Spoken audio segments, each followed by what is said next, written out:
So we're here today with Tick Man Dan Wolff, one of the really high visibility experts on the tick.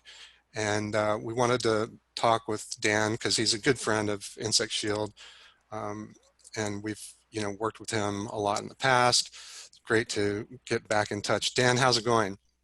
Well, it's going great, Mark. It's a pleasure to be here. And yes, thank you for those kind words. I've always thought Insect Shield was a great company and doing a lot for the prevention of tick-borne illness. Well, thanks. And so this is kind of a kickoff interview that we're doing.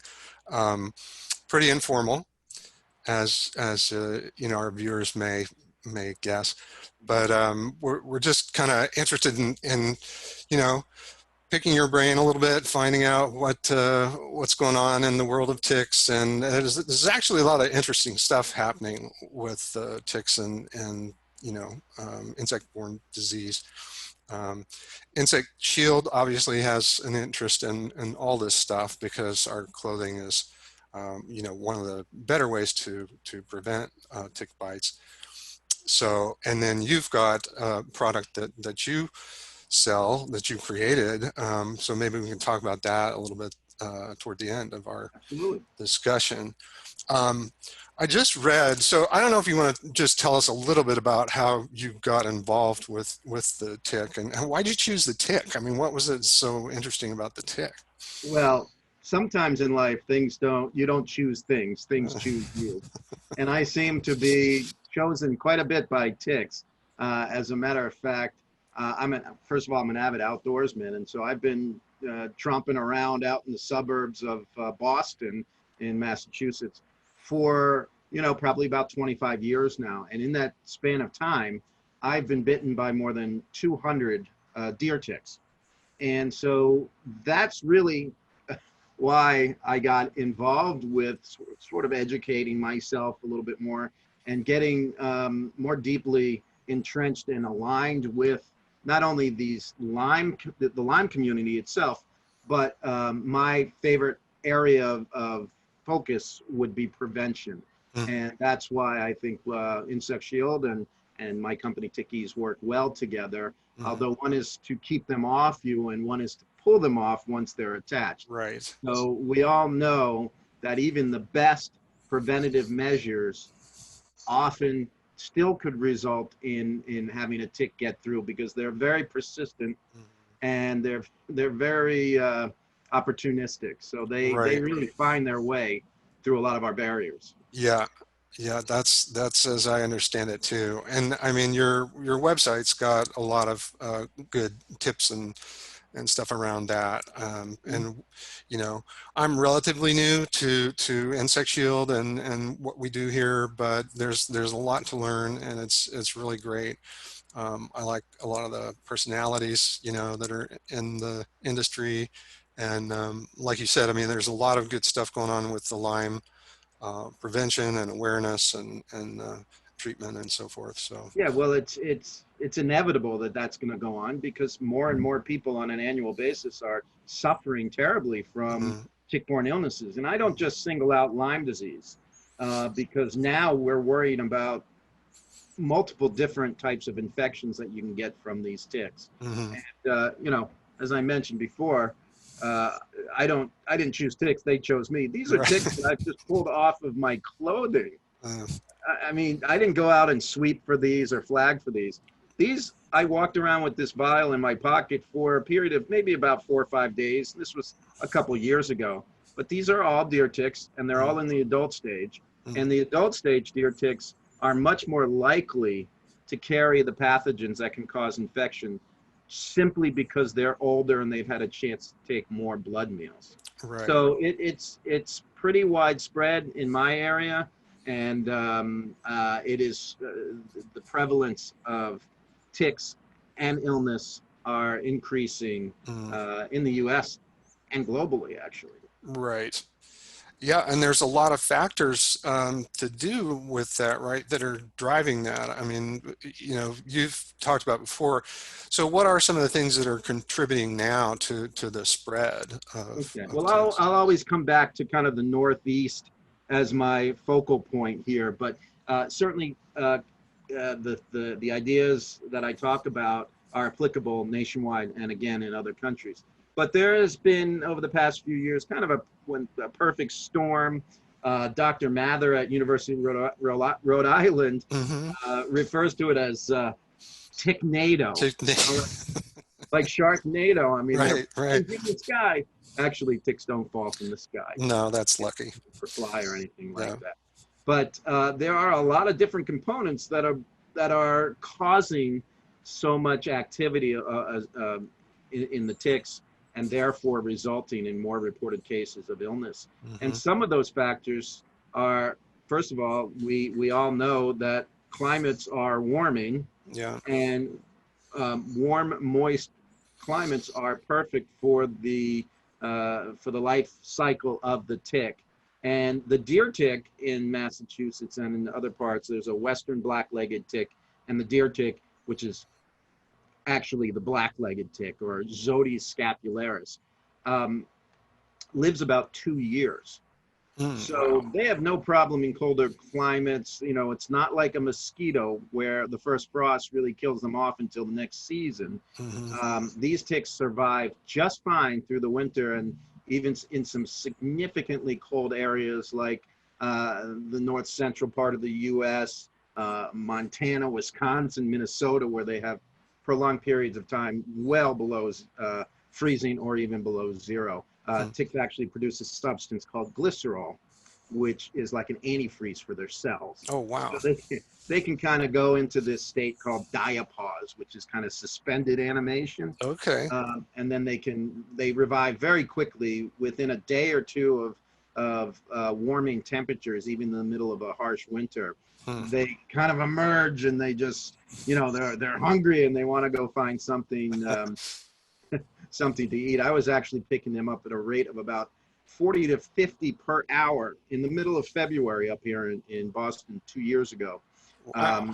because they were just so kind of released into the scene as a result of some really bizarre, unseasonably warm spikes in temperatures. I remember that. Yeah. Yeah, we had, it was cold for January and the first part of February, and then the temperatures went into like near 70 for Mm-hmm. about 2 to Mm-hmm. 3 days. And by that third day, they were all over the place. But back to the components. All right, we have things like warming temperatures. We have other factors. It's kind of complicated, but it's really Sure. Hey, fascinating. we've got time. I mean, it's all about the ticks, so Yeah. bring it So on. We've got a up good here, audience.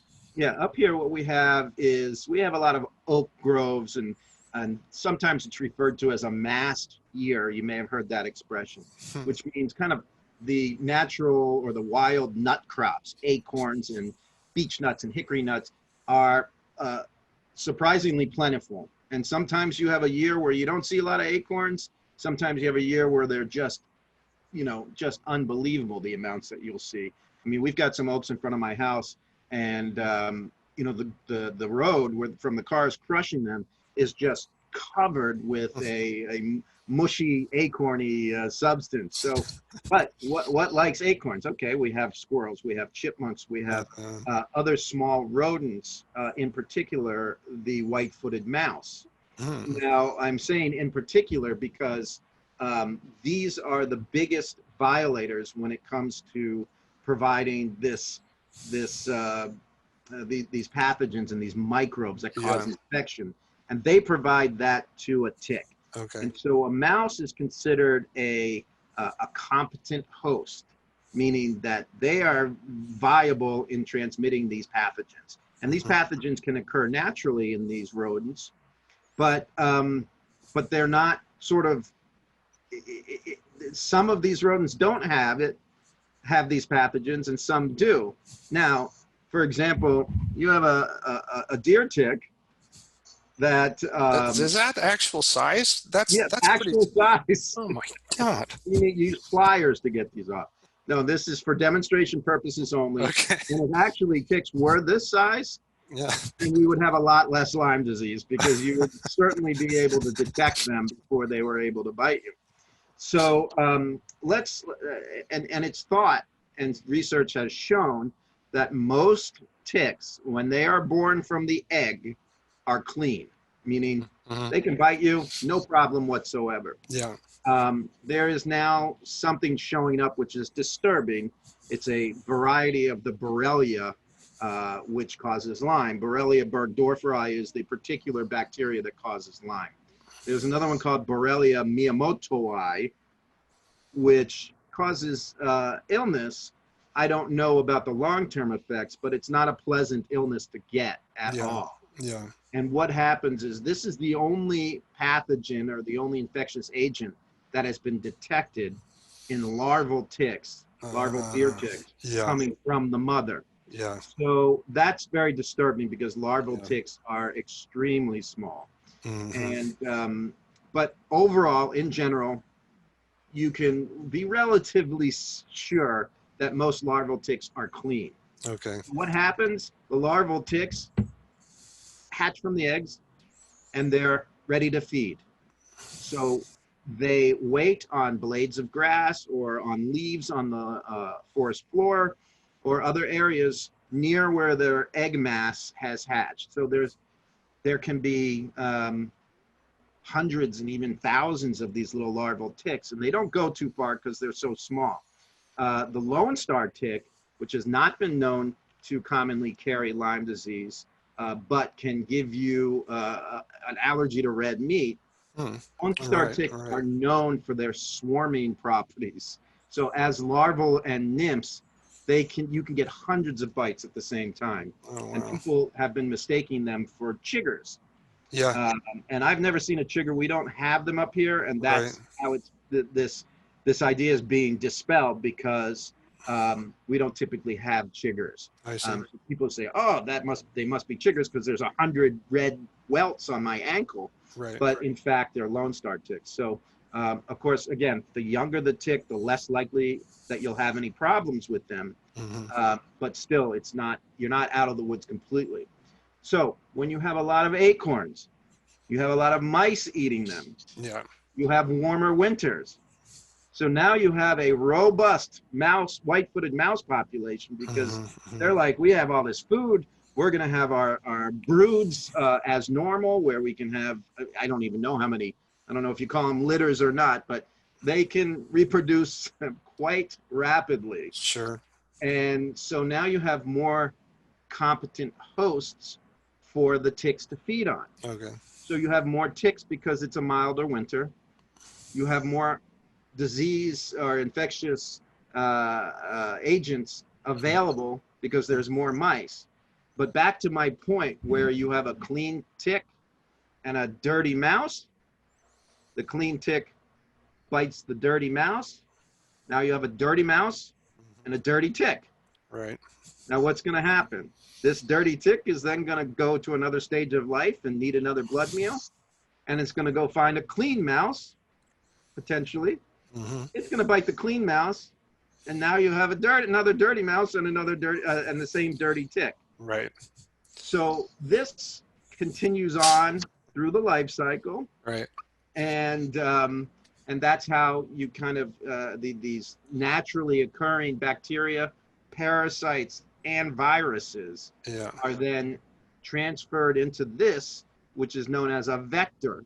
And a Right. vector is a delivery system for these microbes. Mm-hmm. And it brings it out of their own little ecosystem into other mammals like people and pets and other Yeah. larger animals. Yeah. So let's just summarize.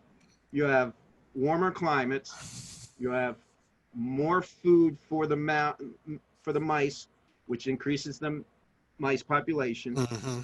You have more ticks surviving, feeding on the more mice with the more germs, and then bringing them to people and other animals. Yeah. So that's kind of what's been going on. And the other thing is that in addition to these ingredients for this perfect storm, you now have suburban areas or suburban sprawl increasing throughout the United States pretty rapidly.